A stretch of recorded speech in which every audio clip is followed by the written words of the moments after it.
स्वागत है आपका मेरे यूट्यूब चैनल में। तो आज जो है हम पढ़ने वाले हैं भारत एक सामान्य परिचय का पार्ट 3 और पार्ट 2 और पार्ट 1 जो है हमने अच्छे से कवर कर लिया है। तो यदि आपने वीडियो नहीं देखा है तो जा कर के देख सकते हैं। और आज जो है हम पार्ट 3 के बारे में पढ़ने वाले हैं, यानी कि भारत एक सामान्य परिचय का पार्ट 3 है ये। तो चलिए पढ़ना शुरू करते हैं, वीडियो शुरू करते हैं। चैनल को जो है सब्सक्राइब कीजिएगा और अपने मित्रों के साथ जरूर इसको शेयर कीजिएगा। तो चलिए पढ़ना शुरू करते हैं। हिमालय पर्वतमाला के कई समानांतर पर्वत श्रृंखलाएं हैं। इसमें पार हिमालय, वृहद हिमालय, मध्य हिमालय और शिवालिक प्रमुख श्रेणियां हैं। तो जो हमारा हिमालय पर्वत है उसके समानांतर में जो है कई सारी पर्वत श्रृंखलाएं हमको देखने को मिल जाती है। और इसके अंतर्गत पार हिमालय हो गया, वृहद हिमालय, मध्य हिमालय और शिवालिक प्रमुख श्रेणियों के अंतर्गत ये जो है आते हैं। जास्कर, लद्दाख और काराकोरम पर्वत श्रृंखलाएँ पार हिमालय या ट्रांस हिमालय के अंतर्गत हैं। तो अब हम जो है एक एक करके इसको समझने वाले हैं। तो पहले बात आती है पार हिमालय की, और पार हिमालय को और क्या बोला जाता है? ट्रांस हिमालय कहा जाता है। तो जास्कर हो गया, लद्दाख हो गया, काराकोरम पर्वत श्रृंखला, तो ये सभी चीज़ें जो है पार हिमालय या ट्रांस हिमालय इसके अंतर्गत ये जो है आती है। अब बात आती है वृहद हिमालय की। तो पश्चिम से पूरब तक फैली वृहद हिमालय या हिमाद्री श्रेणी जो है नेपाल में अपनी अधिकतम ऊंचाई तक पहुंचती है, जहां विश्व की 14 सबसे ऊंची चोटियों में 9 स्थित है।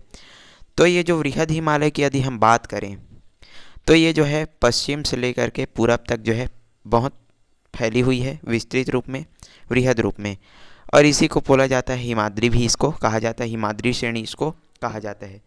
और ये जो है नेपाल में अपनी अधिकतम ऊंचाई तक जो है पहुंच जाती है, जहां पूरे विश्व की 14 चोटियों में से 9 चोटी यहीं स्थित है, यानी कि नेपाल में। और इनमें से प्रत्येक की ऊंचाई जो है 7,900 मीटर से भी अधिक है। इसमें धौलागिरी, चोयू, माउंट एवरेस्ट, मकालू और कंचनजंगा प्रमुख है। तो ये सब जो है किसके नाम है? चोटियों के ही नाम है। धौलागिरी हो गया, चोयू, माउंट एवरेस्ट ये भी चोटी है, मकालू और कंचनजंगा, तो ये जो है प्रमुख चोटियों के अंतर्गत आते हैं। और इनकी जो ऊंचाई है 7,900 से भी ज़्यादा ये क्या है? ऊंचा है मीटर से। और माउंट एवरेस्ट की ऊंचाई आपको याद रखना है, माउंट एवरेस्ट की ऊंचाई है 8,848 इसकी ऊंचाई है। तो आपको इसको याद रखना है। अब बात आती है आंतरिक या मध्य हिमालय, हिमाचल भी कहलाता है। हमने पहले पढ़ा पार हिमालय, वृहद हिमालय, अब आता है मध्य हिमालय। तो ये जो आंतरिक या जो मध्य हिमालय है वो क्या कहलाता है? हिमाचल भी कहा जाता है इसको। और यह हिमालय पर्वत श्रृंखला का मध्यवर्ती भाग है, मतलब पूरे हिमालय पर्वत का ये जो है मध्यवर्ती यानी कि बीच वाला भाग है, मध्य वाला भाग है। यह श्रृंखला उत्तरी पाकिस्तान, उत्तर भारत, नेपाल, सिक्किम, भूटान और अरुणाचल प्रदेश तक क्या है? विस्तृत है। सबसे पहले आपको बता दूं कि हम इसको जो है पूरे आराम से और हर चीज़ को जो है कवर करते हुए जाएंगे। तो भले ही वीडियो कितना लंबा हो क्यों ना हो, लेकिन हम इसको पार्ट वाइज जो है अच्छे से समझने वाले हैं। तो वीडियो को आपको अंत तक देखना है। तो ये जो मध्य हिमालय है वो कहाँ कहाँ तक इसका जो फैलाव है वो हुआ है? तो ये जो है उत्तरी पाकिस्तान हो गया, उत्तर भारत, नेपाल, सिक्किम, भूटान और अरुणाचल प्रदेश, तो यहाँ तक जो है मध्य हिमालय फैला हुआ है। और यदि इसकी ऊंचाई की हम यदि बात करें तो इसकी जो औसत ऊंचाई है वो है 3,700 से लेकर के 4,500 मीटर तक ये जो है ऊंचा है। अब बात आती है शिवालिक श्रेणी। हमने पढ़ा पार हिमालय, वृहद हिमालय और मध्य हिमालय, अब बात आती है शिवालिक। तो ये जो शिवालिक श्रेणी है वो सबसे क्या है? निम्न भूभाग है। तो जो हिमालय का सबसे निम्न भूभाग क्या है? शिवालिक श्रेणी है, मतलब सबसे निचला वाला भूभाग है। और शिवालिक का दक्षिणी हिस्सा मैदान की ओर तीव्र ढलान वाला है। तो ये जो शिवालिक जो श्रेणी है वो क्या है कि इसका जो दक्षिणी हिस्सा है वो मैदान की ओर जो है बहुत तीव्र ढलान वाला है। और यदि इसके उत्तर में क्या है? समतल भूमि हमको देखने को मिल जाती है, और इसको क्या बोला जाता है? घाटी या बेसिन कहा जाता है, और इनको दून भी कहा जाता है। और जो देहरादून जो सिटी जो शहर है वो इसी घाटी में बसा हुआ क्या है? प्रमुख शहर है।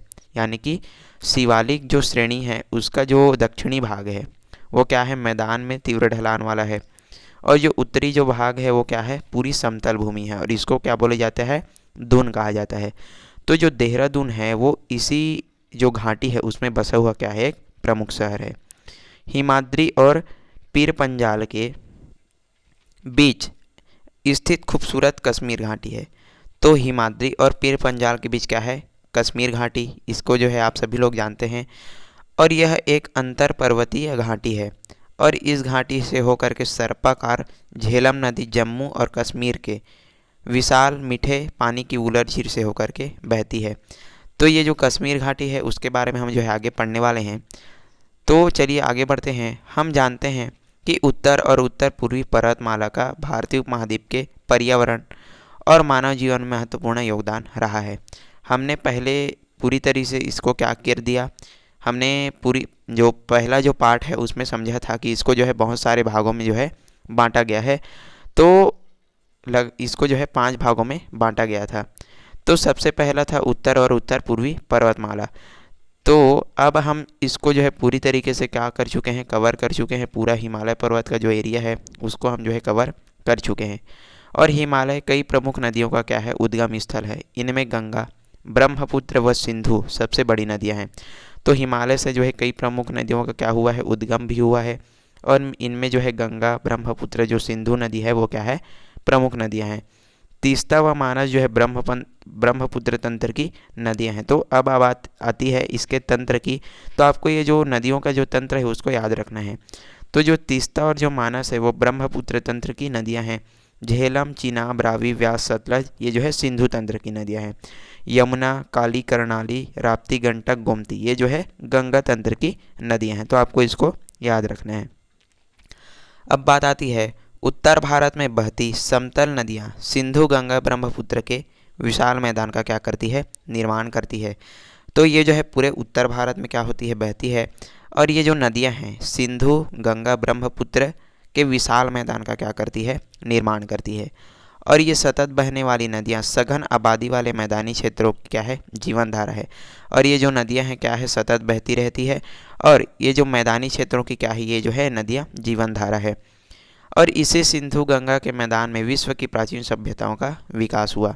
तो जब जो है मानव अफ्रीका से निकल करके, यानी कि बहुत पुरानी जो बात है, अफ्रीका से निकल करके इन्हीं नदियों के किनारे ये जो है आकर के बसा था। और इसी कारण यहाँ पर बोला गया है कि जितनी भी प्राचीन सभ्यताओं का विकास है इसी नदियों के किनारे और इन्हीं मैदानों के किनारे पर हुआ है। अब आते हैं हम जो है बर्फ़ की नदी हिमनद। तो क्या है, अब हम जो है हिमनद यानी कि बर्फ़ की नदी के बारे में पढ़ने वाले हैं। चित्र में देख सकते हैं, ये जो दिखाई दे रहा है आपको, ये है हिमनद। तो अत्यधिक ठंडे प्रदेशों अथवा ऊंचे पहाड़ों पर पानी के बजाय क्या होती है, हिमपात होती है। यानी कि जो हिम है, जो बर्फ़ है, उसकी जो बारिश है वो होती है। तो अत्यधिक जितना भी ठंडा प्रदेश है या फिर जो ऊंचा ऊंचा जो पहाड़ी वाला जो इलाका है वहाँ पर क्या होता है, हिम की वर्षा होती है। और इस वर्षा में जो हिम है वो धुनी हुई रुई की तरह गिरता है, किंतु ज़मीन पर गिरने के बाद दबाव के कारण सघन हो जाता है और इसका कुछ अंश जो है कठोर बर्फ़ का रूप ले लेता है। अब ये जो है धुनी हुई जो रुई होती है, धुनी हुई रुई उसी की तरह जो है गिरता है। लेकिन जब गिरता है तो ज़मीन पर क्या होता है, दबाव होने के कारण सघन हो जाता है और कुछ जो है कठोर बर्फ़ का भी रूप ले लेता है। और हिम क्षेत्र से बर्फ़ के नीचे की ओर ढाल के सहारे खिसकना रहता है। तो ये जो जो क्या हो जाता है, कठोर बर्फ़ का जो रूप ले लेता है वो क्या होता है कि ये जो है ढलान रहता है, उसी के सहारे ये जो है नीचे खिसकता जाता है। और इस खिसकते हुए बर्फ़ को हिमनद या क्या कहते हैं, ग्लेशियर कहा जाता है। और ये जो है बहुत ही क्या है, इम्पॉर्टेंट है, परीक्षाओं में पूछे जाते हैं कि हिमनद जो है किसको बोला जाता है। तो आप इसको समझाइए। तो आपको इसको समझना है कि जब जो है क्या होता है, अत्यधिक ऊंचे प्रदेशों या पहाड़ी वाले जो इलाका होता है उसमें जो बर्फ़ की क्या होती है, बारिश होती है। अब ये जो बारिश हो गई तो ये जो है दबाव के कारण क्या हो जाता है, ज़मीन पर गिरने के कारण दबाव के कारण सघन हो जाता है और एकदम कुछ जो है कठोर बर्फ़ का जो रूप है वो ले लेता है। अब ये जो है पहाड़ों की ढलानों से जो है नीचे खिसकता रहता है। अब इसी खिसकते हुए जो बर्फ़ का जो हिमनद है, मतलब इसी खिसकते हुए बर्फ़ को क्या बोला जाता है, हिमनद या ग्लेशियर इसको कहा जाता है। और नदियों की तरह हिमनद भी घाटियों से होकर के बहता है, अर्थात हिमनद जो है बर्फ़ की नदी है जिसका स्रोत क्या है, हिम क्षेत्र है। तो जिस प्रकार से जो है नदी किससे होकर के बहती, घाटियों से होकर के बहती है, ठीक उसी प्रकार से जो हिमनद होता है यानी कि बर्फ़ की नदी, वो भी घाटियों से होकर के बहती है और इसका जो स्रोत होता है वो क्या होता है, हिम होता है, बर्फ़ होता है। हिमालय में अनेक हिमनद हैं और जिनमें सबसे बड़ा हिमनद क्या है, गंगोत्री है। तो आपको इसको याद रखना है कि जो हिमालय का सबसे बड़ा हिमनद क्या है, गंगोत्री है। इसकी लंबाई जो है 32 किलोमीटर है। खुम्बू हिमनद नेपाल के एवरेस्ट क्षेत्र में है और जो खुम्बू जो हिमनद है वो नेपाल के एवरेस्ट क्षेत्र में है और यह पर्वत की चढ़ाई करने का सबसे क्या है, लोकप्रिय मार्ग है। वायुमंडल के बढ़ते तापमान के कारण हिमनदों के बर्फ़ पिघलने लगे और उनकी जो लंबाई है कम होती जा रही है। तो जैसे जैसे तापमान बढ़ता है वायुमंडल में तो इसकी जो लंबाई है वो भी कम होती जाती है और ये जो है क्या हो जाते हैं, उनकी जो लंबाई है वो भी कम होती जाती है। अब बात करते हैं कश्मीर घाटी की। तो समुद्र तल से 1850 मीटर की ऊंचाई पर पर्वतों से घिरी है कश्मीर घाटी, जिसे झेलम घाटी भी कहते हैं। तो ये जो है समुद्र तल से 1850 मीटर ऊंचाई पर है और पूरी तरीके से पर्वतों से घिरा हुआ है कश्मीर घाटी और इसी को बोला जाता है झेलम घाटी। लगभग 135 किलोमीटर लंबी और 32 किलोमीटर चौड़ी इस पर्वत मध्य मैदान का निर्माण झेलम नदी के द्वारा हुआ है। तो ये जो मैदान है वो लगभग जो है 135 किलोमीटर लंबा है और 32 किलोमीटर इसकी क्या है, चौड़ाई है और इस मैदान का जो निर्माण है झेलम नदी के द्वारा जो है किया गया है। लेकिन यह भी आश्चर्य की बात है कि पर्वतों के मध्य इतने बड़े मैदानी क्षेत्र का निर्माण कैसे हुआ। तो ये भी एक प्रकार का प्रश्न है कि पूरा ये जो है क्या है, पर्वतों का इलाका है, पर्वतों से घिरा हुआ क्या है, इलाका है, लेकिन इन्हीं पर्वतों के मध्य जो है इतने बड़े मैदान का जो निर्माण है वो कैसे हुआ होगा। तो ये भी बहुत बड़ा क्या है, प्रश्न है।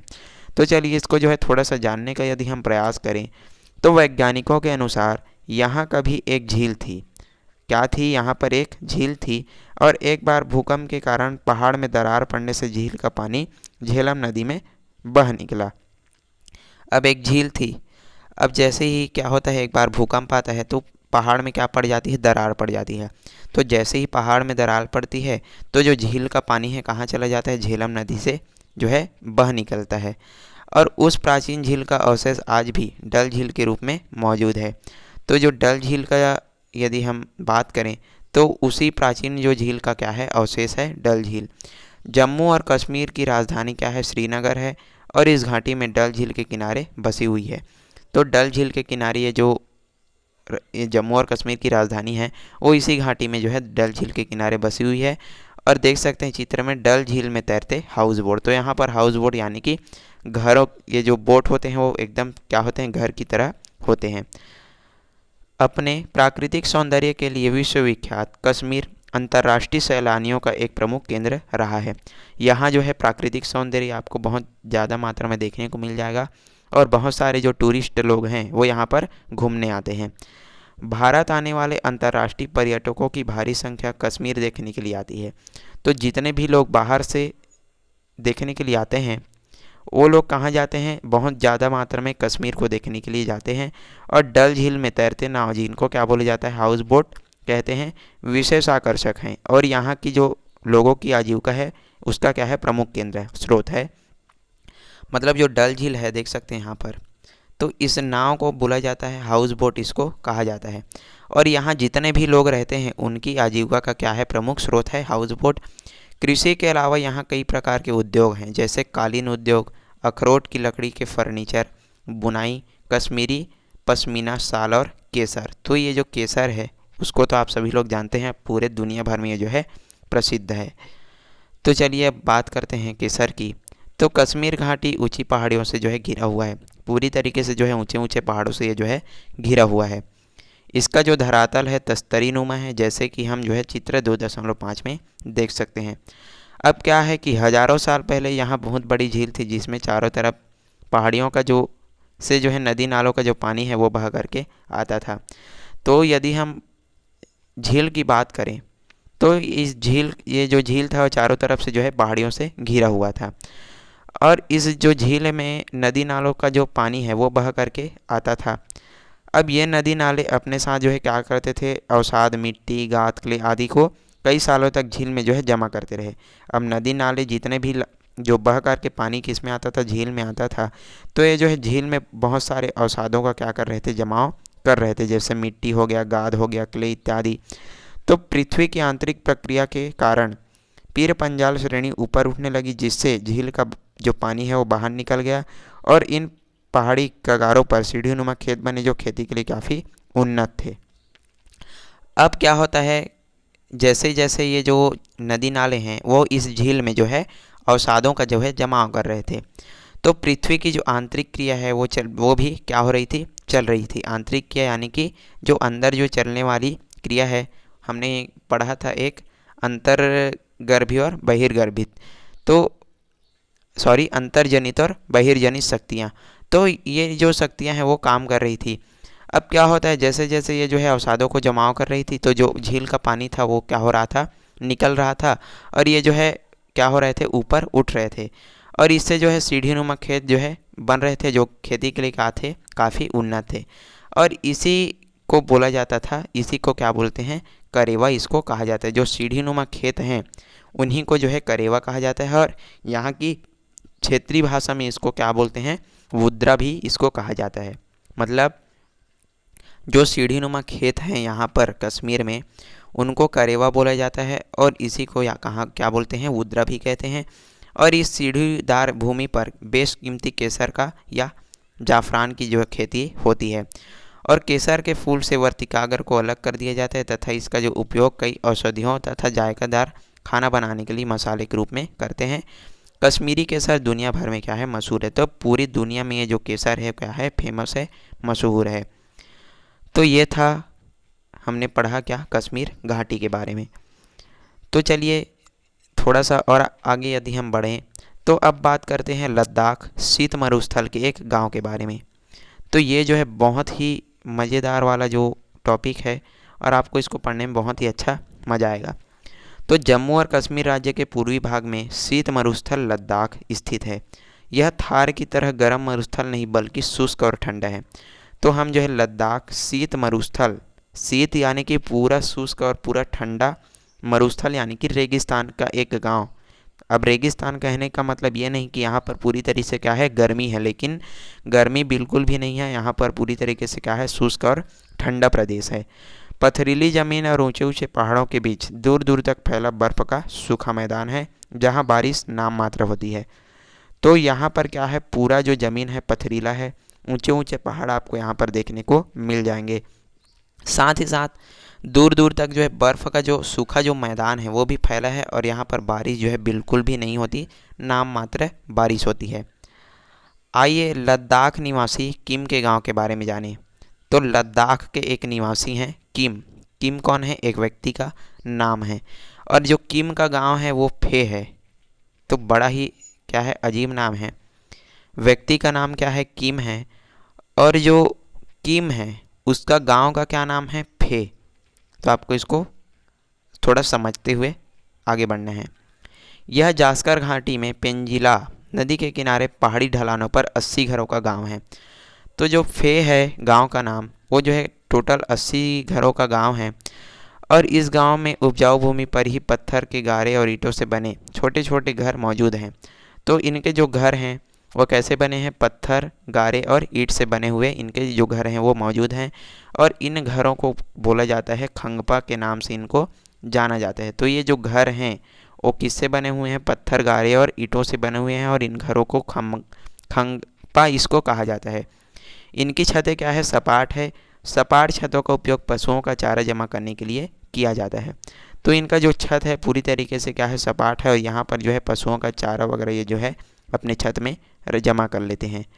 और इस स्थान पर भौगोलिक परिस्थितियाँ इतनी कठोर है कि यहाँ के लोग मिलजुल करके छोटे छोटे समूहों में रहते हैं। तो ये जो जितने भी लोग हैं यहाँ पर मिलजुल करके आपस में प्रेम से यहाँ पर छोटे छोटे समूहों में रहा करते हैं।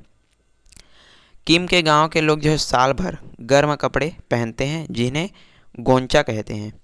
तो ये जो है साल भर, पूरे साल भर ये जो है क्या करते हैं, गर्म कपड़े पहनते हैं। यहाँ इतनी ठंडी और इतना जो शुष्क जो गांव है इनका, कि ये जो है साल भर क्या करते हैं, गर्म कपड़े पहनते हैं, और इनको बोला जाता है गोंचा। और यहाँ केवल जलवायु ही शुष्क नहीं बल्कि गांव में पानी की भी क्या है, कमी है। साथ ही साथ यहाँ पर क्या है, गांव में पानी भी कमी है। क्या आप जानते हैं कभी बर्फ़ की जमी हुई नदी पर चले हैं? तो यदि आप चले होंगे तो मुझको कमेंट में बता सकते हैं, मैं तो नहीं चला हूँ। तो बर्फ़ की नदी, जमी हुई नदी पर यदि आप चले हैं तो बता सकते हैं। तो सर्दी के महीनों में गांव के पास जो पेंजिला नदी है वो जम जाती है और लोग उस पर जो है चलते हैं। तो ये जो गांव है वो पेंजिला नदी के किनारे बसा हुआ है। अब जब जो है क्या होता है, सर्दी का जो मौसम है वो आता है, तो पूरा का जो पूरा नदी है वो क्या हो जाता है, जम जाता है। बर्फ़ में पूरी तरीके से क्या हो जाता है, बदल जाता है और लोग जो है उस पर जो है चलते हैं। नदी के जम जाने के कारण एक गांव से दूसरे गांव तक जाने का छोटा रास्ता बन जाता है और यहाँ के जीवन की परिस्थितियाँ छत्तीसगढ़ से बिल्कुल क्या है, भिन्न है। अब जैसे ही एक इधर हो गया, एक इधर गांव है, दूसरा इधर गांव है, बीच में जो नदी है पूरी तरीके से जम चुकी है। तो एक गांव से दूसरे गांव आने के लिए इनको जो है बहुत आसानी से जो है छोटा रास्ता इनके लिए बन जाता है। और यहाँ की जो परिस्थितियाँ हैं हमारे छत्तीसगढ़ से पूरी तरीके से क्या है, भिन्न है, पूरी तरीके से अलग है। खेती होती है पर जो खेत हैं छोटे छोटे हैं, क्योंकि ज़मीन पथरीली है और समतल भी नहीं है। तो यहाँ पर जो है क्या होता है, खेती तो होती है लेकिन जो खेत हैं वो कैसे हैं, छोटे छोटे हैं। और ये जो ज़मीन है वो पूरी तरीके से क्या है, हमने पहले भी पढ़ा, पथरीली है, साथ ही साथ समतल भी नहीं है। पूरी तरीके से ये जो है पहाड़ों से, पहाड़ी इलाका है। और ज़्यादातर लोग जो है मटर, गोभी, आलू, गेहूँ, बाजरा उगाते हैं। तो यहाँ पर लोग मटर, गोभी, आलू और बाजरा उगाते हैं, जो अधिकांशतः घर में उपयोग होता है, बाज़ार में नहीं बेचा जाता। और जितना भी चीज़ ये जो है अपने खेतों में उगाते हैं सिर्फ और सिर्फ उसका उपयोग अपने घर के लिए करते हैं, इसको बेचते नहीं हैं। ऐसी कृषि जिसमें केवल इतनी उपज होती है जिससे घर की मूल ज़रूरतें पूरी हो, निर्वाह कृषि कहलाती है। आपको इसको नोट कर लेना है, इसको याद कर लेना है। आपको पूछा जा सकता है कि निर्वाह कृषि किसे कहते हैं, तो आपको लिखना है कि ऐसी कृषि जिसमें केवल इतनी ही उपज होती है जिससे घर की मूल ज़रूरतें पूरी होती है, निर्वाह कृषि कहलाती है। इतना थोड़ा सा और पढ़ लेते हैं, उसके बाद जो आज का वीडियो है वो इसका लास्ट करेंगे। तो वर्षा तथा पानी की कमी और जलवायु तथा मिट्टी की कठोरता के कारण यहाँ साल भर खेती नहीं होती। तो यहाँ पर पानी की भी कमी है और पीने लायक जो पानी है उसकी भी कमी है, साथ ही साथ जो जलवायु और जो मिट्टी है वो भी क्या है, कठोर है। तो इस कारण से जो है यहाँ पर जो है क्या होता है कि साल भर खेती नहीं की जाती। खेती केवल गर्मी से में जो है मई के अंत से अक्टूबर की शुरुआत तक जो है होती है। तो यहाँ पर जो खेती होती है मई के अंत से जो है अक्टूबर के शुरुआत तक, देख सकते हैं यहाँ पर जो है क्या होती है, खेती होती है। और गर्मियों में हिमनद से पिघल कर बह रहे नालियों को जो पानी है वो खेतों द्वारा पहुँचा लिया जाता है और सिंचाई की जाती है। तो जब जो है गर्मी का मौसम आता है तो जो बर्फ़ है वो पिघल जाते हैं और पानी के का रूप लेकर जो है नालियों में बह जाते हैं। तो नालियों के द्वारा इनको जो है खेतों तक क्या किया जाता है, पहुंचाया जाता है। सर्दियों में 1 किलोमीटर दूर सोते यानी कि चश्मे से जो है पानी लाया जाता है। तो ये जो है जब सर्दी का जो मौसम चल रहा होता है तो ये जो है 1 किलोमीटर दूर जा कर के पीने का पानी लाते हैं। कभी कभी तो बर्फ़ को पिघला कर उपयोग में लेते हैं। तो इतनी ज़्यादा समस्या है यहाँ पर पीने के पानी की। तो लोगों के पास क्या है, जानवर है जिनमें प्रमुख रूप से याक, डेमो, जोमो, घोड़े, गधे तथा भेड़ बकरियां हैं। तो यहाँ के लोग जो है पशुपालन भी करते हैं। और जो और जोमो गाय और याक के मिश्रित रूप हैं। डेमो याक का जो है मादा रूप है, मतलब याक का मादा रूप क्या है, डीमो है। सॉरी, मैंने डेमो बोल दिया था, डीमो है। याक तथा जो का उपयोग जो है खेत जोतने के लिए किया जाता है। वहीं डीमो, जोमो भेड़ बकरियों से जो है दूध निकाल करके पनीर और मक्खन जो है बनाते हैं यहाँ के लोग। गर्मियों में कुछ परिवार गांव की भेड़ बकरियों को लेकर के ऊंचे चारा गांव में चले जाते हैं।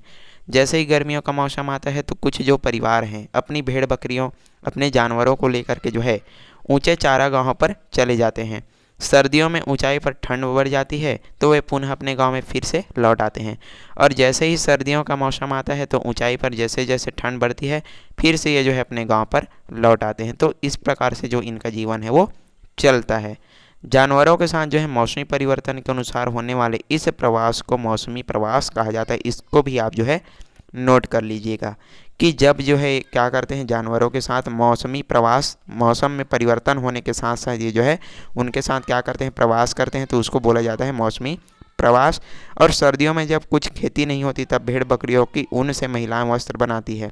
तो जब जो है सर्दियों में खेती वगैरह तो नहीं होती तो ये लोग जो है भेड़ बकरियों की ऊन से जो महिलाएं हैं वो वस्त्र का जो है निर्माण करती है, कपड़े भी बनाते हैं। और ये लोग प्रकृति के साथ गहरा संबंध बना करके जीते हैं तथा उपलब्ध किसी भी वस्तु को व्यर्थ में नहीं जाने देते। तो इस प्रकार से इनका जो जीवन है वो चलता है, लेकिन इनकी जो परिस्थितियां हैं, इनकी जो स्थितियां हैं वो पूरे छत्तीसगढ़ से क्या है, भिन्न है। और यदि हम हमारे छत्तीसगढ़ के लोगों की बात करें तो एक चीज़ देख सकते हैं यहाँ पर कि यदि इनके हमने पूरे पढ़ा कि इनके यहाँ जो है पानी की काफ़ी समस्या देखने को मिलती है, लेकिन हमारे यहाँ यदि पानी उपलब्ध है तो फिर भी लोग इसका क्या करते हैं, व्यर्थ में ऐसे ही उपयोग करते हैं। यदि नल चल रहा होता है तो इसको चल नहीं देते हैं, सामने रहते भी हैं फिर भी उसको नज़रअंदाज करते, उसको बंद भी नहीं करते। और यदि इनको जो है इधर भेज देना तो यही लोग जो है इसकी पानी की कीमत को समझ करके आपको फिर से जो है ज्ञान देने के लिए आ जाएंगे। तो ये चीज़ आप जो है बिल्कुल भी मत कीजिएगा, पानी को जो है कभी भी व्यर्थ मत कीजिएगा। तो ये चीज़ मैं आपसे निवेदन करना चाहता हूँ। और आई होप आपको ये जो वीडियो है अच्छे से समझ आया होगा। अच्छे से यदि आप समझ चुके होंगे तो वीडियो को जो है लाइक कीजिएगा, चैनल को जो है ज़रूर जो है सब्सक्राइब कर दीजिए। साथ ही साथ जितना हो सके इसको जो है शेयर कीजिएगा। और चलिए आज के लिए बस इतना ही, मिलते हैं इसके अगले पार्ट को लेकर के, तब तक के लिए धन्यवाद।